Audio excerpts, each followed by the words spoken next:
Hello, you beautiful legends, and welcome to Blunt Force Healing Podcast. This is episode number 792.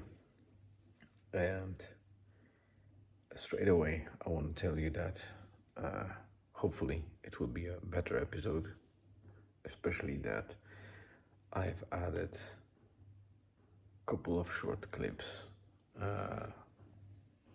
from a drone at the end of this episode, so hopefully it will make today's episode a little bit less dull and more enjoyable. So let me just quickly give you an update of our technically sixth day since we left Donegal.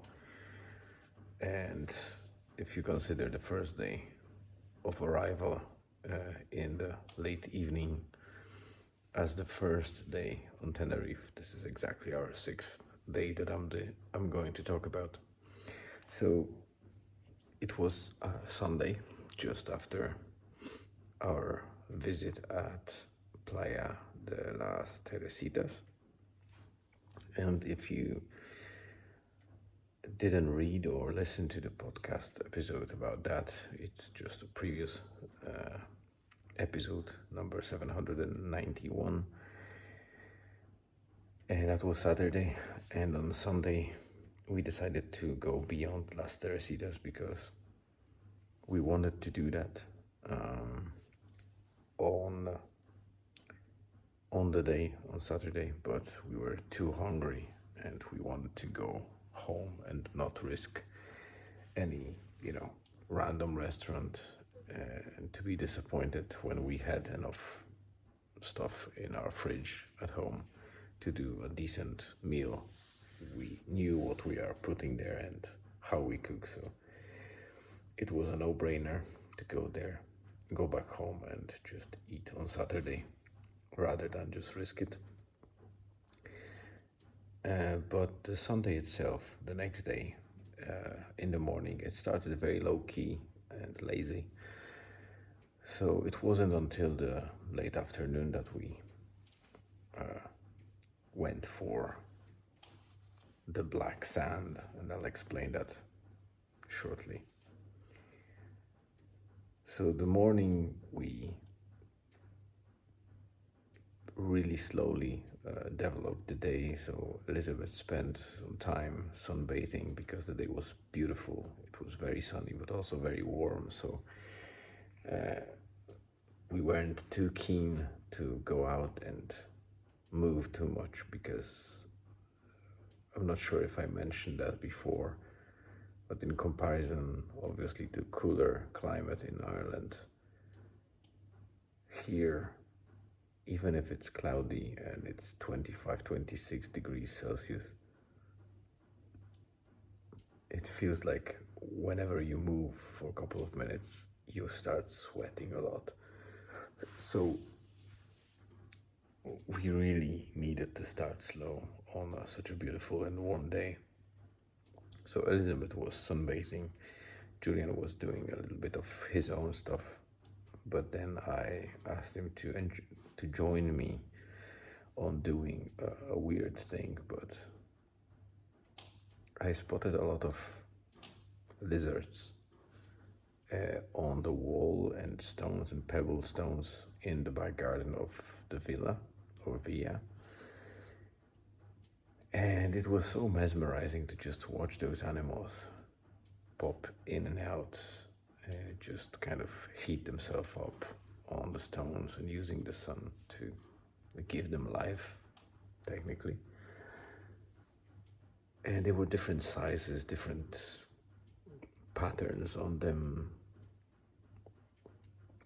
And it was like a meditation to watch them. So I brought Julian in and asked him to join me in watching them, and he also enjoyed it very much.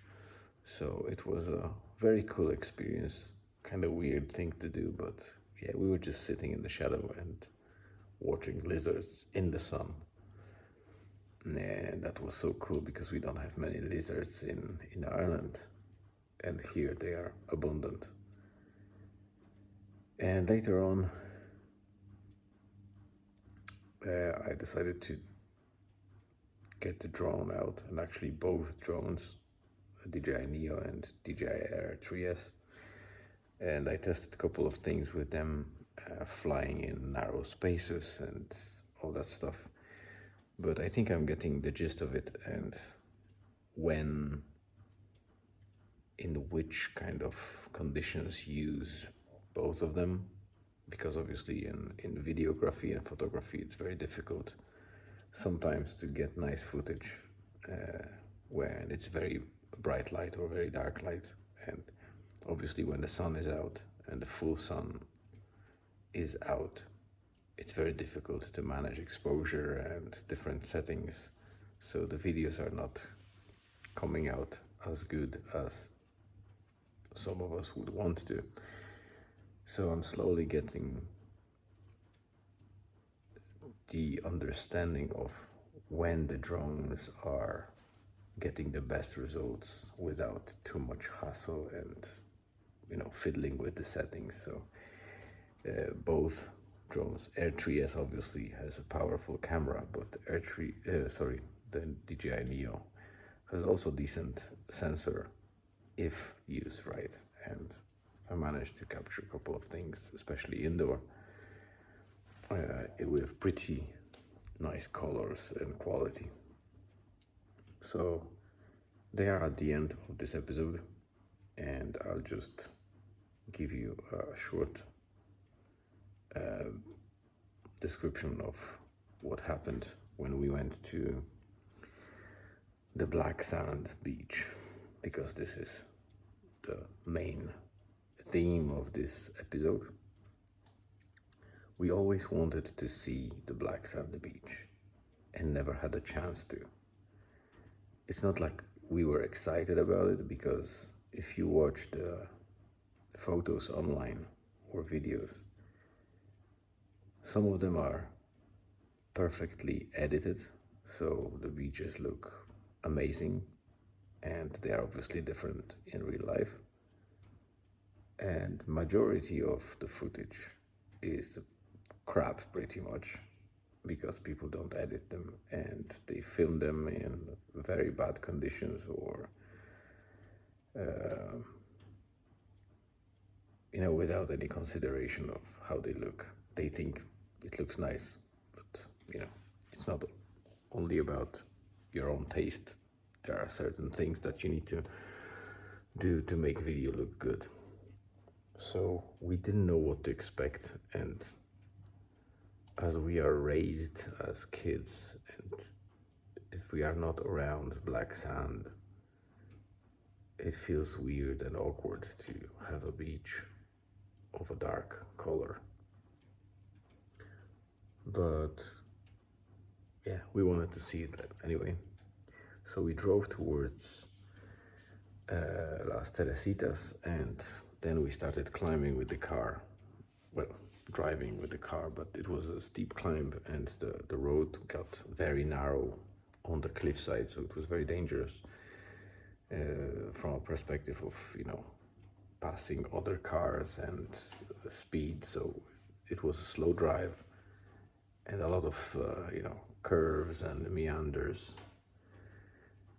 And first Google showed a bit of a dark side of itself, because it had outdated closure on one of the roads. So I basically missed the narrow and sharp turn towards the black sand beach,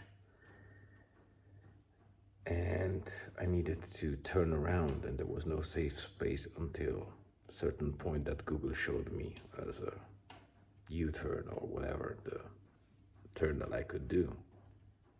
And that road was closed, and closed on the level with the main road, so I couldn't even stop and do maneuver to turn back. So we kept going, and we ended up in a village or town. Well, it's a village. It was the last village northeast of Tenerife, and beyond that there's just the cliff sides and mountains, and no other human settlements, it seems. So it's basically cul-de-sac, the end of the road, that village. There's plenty of houses there, and I needed to turn around there. It was very tight. There's no like space to really do much stuff, but at least it was safer to do so, to do that turn. I checked the maps later on, and it seems that while there is no roads beyond that village and this town or the mountains, it seems that there is a couple of houses further down in the valley, but beyond the mountains, so there's no real access with the car. And I saw that there is a small pier at the seaside, so it looks like these houses, a couple of houses, are only accessible by sea, which is very interesting. I would like to hike there. But back to the black sand beach. When we turned, we finally got to the right turn. It was very steep descent, but we managed to get there, and fortunately it's a pretty big car park, about 20-30 spaces by the beach side. There's even a small kind of outpost for Red Cross and the lifeguards, I believe, so they seem to be operational at specific times of year there. So it's good to know that there is a lifeguard there. It was obviously closed, and they were not operational as when we got there. But it's November, so I'm not expecting them to operate. And it was already pretty late. It was still before sunset, but the name of the main beach and Black Strand is Playa de las Gaviotas, and gaviotas are basically seagulls, so this is a beach of seagulls in a loose translation, and it's a stretch of about 250-300 meters of black sand. I'm not sure, at low tide it might be slightly longer, but when we got there it was kind of mid-tide or closer to, I think the tide was starting to go off, so it was pretty much just after high tide, so it was about 200 meters. And the main beach, we didn't go there first. We first went to a smaller beach on the other side, and what was amazing was that that beach was overlooked by a huge apartment block built into the cliff side, and I will add that, well, I added that footage at the end of the clip, so stay tuned to after I stop talking so you can see that. So these are private apartments. Different people bought those apartments, and some of them are renting them, some of them are just using them as their homes or holiday flats. But it's great because it's a very secluded, very private, nice place to rest, and they have even a small kind of park in front of them that's not accessible for public. And I suspect that they prefer when nobody else is using the beach, but they can't just make it private. So we went there respecting their surroundings, and just took a couple of pictures and clips with the drone and went back to the main beach. That small beach is called different ways. It's on the map, it's called Playa de las Gaviotas 1 or Playa Cueva del Aguas or Cueva del Agua. So it's basically the water cave beach or something like that. But the official name, I think, that was on the signposting was the Playa Chica, so we go by that. So that small beach was amazing. And then we went to the main beach. and we did a little jog across with Julian. And Julian then started just walking forth and back, while Elizabeth and myself, we kept going. I did about 3K and joined Julian on kind of relaxing walk, while Elizabeth kept going until it was pretty dark, and she finished her 5K, and we drove back home in complete darkness, which was quite difficult to get out of that narrow road and beach. But it was a very interesting experience. But the main thing is about the black sand. It's weird to experience it the first time because it looks like it's something very dark and staining, like, soot or something like that. So you expect, even though it's fine grains, you expect it when it gets on your feet and any part of skin, it looks like you got really dirty, and you expect it to stain you, but it's sand, so it comes off very easily. So it's a weird experience, but we like it. We all liked the different vibe that those beaches have. They are slightly eerie and creepy, but they have their own charm, and that sand brings that silky black look to those beaches, so they're definitely interesting, and it was worth it. So I'll stop now. I'll add the other clips to make sure that you can enjoy some views. It was already too long of talk, so thank you very much for being here. Enjoy the rest of the clips from our trip. Have a great rest of the day, afternoon, evening, wherever you are. Stay tuned and see you again tomorrow.